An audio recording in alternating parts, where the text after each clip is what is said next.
ఈ వ్యక్తి అనుకోకుండా ఊరగాయలతో నిండిన బేరెల్లో పడిపోయాడు. కార్మికులు దాన్ని గమనించలేదు.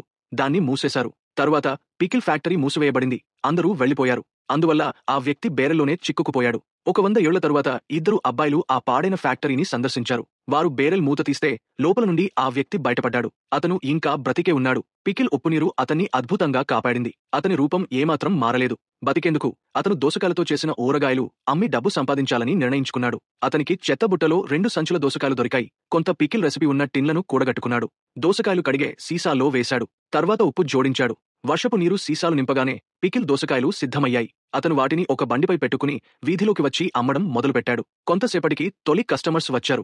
వారు అతను ఎలాంటి కెమికల్స్ వాడావు అని అడిగారు. అతనికి అర్థం కాలేదు. ఒక కస్టమర్ సీసా తీసి వాసన చూశాడు. ఆ వాసన ఎంతో ప్రత్యేకంగా ఉండడంతో వెంటనే ఒకటి కొన్నాడు. త్వరలోనే ఎలాంటి జోడింపు పదార్థాలు లేని సహజ ఊరగాయలు ప్రసిద్ధి చెందాయి. అతని వ్యాపారం పెరిగింది. కొనడానికి ప్రజలు క్యూలో నిల్చున్నారు.